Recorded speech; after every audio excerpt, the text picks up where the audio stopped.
సంవత్సరంలో కాలేజీ విద్యను అభ్యసించే బీసీ విద్యార్థినుల కోసం బాలికల కోసం ప్రభుత్వ బాలికల వసతి గృహాన్ని ఏర్పాటు చేశారు అధ్యక్ష. ఈ భవనానికి 20 సంవత్సరాలుగా స్వంత భవనాలు లేవు అధ్యక్ష. అద్దె భవనాల్లో ఈ యొక్క హాస్టల్ నడుపుతున్నారు అధ్యక్ష. దాదాపు 130 మంది బాలికలు intermediate, degree, nursing, post graduate చదువుల కోసము సుదూర ప్రాంతాల నుంచి వచ్చి ఇక్కడ ఆశ్రయం పొందుతున్నారు అధ్యక్ష. ఆస్పిరేషనల్ డిస్ట్రిక్టు ఎన్నో ఆస్పిరేషన్తో జిల్లాలో నలుమూల నుంచి వెనకబడిన బీసీ విద్యార్థినులు ఈ ప్రాంతాన్ని ఇక్కడికి వచ్చి ఇయర్ మధ్యలో కూడా యజమానులు హాస్టల్ ఖాళీ చేసిన సందర్భాలు కూడా ఉన్నాయి అధ్యక్ష. ప్రస్తుతం ఉన్న భవనానికి 5 లక్షల రూపాయల అద్దె చెల్లిస్తూ మళ్ళీ కరెంటు బిల్లులు, నీటి బిల్లులు ఎక్స్ట్రా కడుతున్నారు అధ్యక్ష. సరైన భద్రతా సౌకర్యాలు లేని కారణంగా ఆడపిల్లలు అభద్రతా భావంతో ఉన్నారు అధ్యక్ష.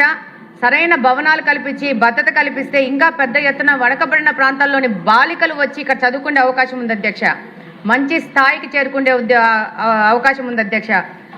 2 సంవత్సరాల నుంచి మినిస్టర్ గారికి డిఆర్సీ మీటింగ్లో కానీ అనేక పర్యాయాలు ఈ యొక్క బీసీ హాస్టల్ యొక్క పరిస్థితి వివరించడం జరిగింది అధ్యక్ష.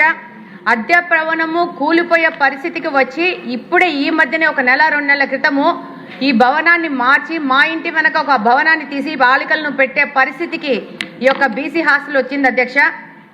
దాదాపు 22 సంవత్సరాల క్రితము మెట్రిక్ హాస్టల్ మంజూరైనా కానీ సరైన భవనం లేక విద్యార్థులు బాలికలు అవస్థలు పడుతున్నారు అధ్యక్ష. మరొకసారి మీ ద్వారా మంత్రి గారి దృష్టికి తీసుకెళ్తున్నాం అధ్యక్ష. కడపకు మంచి ప్రభుత్వ పరిధిలో సొంత భవనంతో బీసీ హాస్టల్ ఏర్పాటు చేయవలసిన అవసరం ఉంది అధ్యక్ష. తద్వారా బీసీలకు సాయం చేసుకునే పరిస్థితి ఉంటుంది అధ్యక్ష.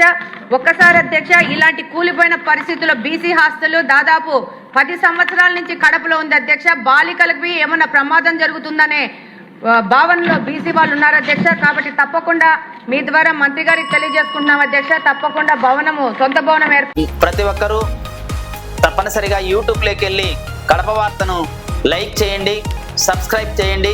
ఇట్లు మీ జి రమణయ్య, ఎడిటర్, కడప వార్త.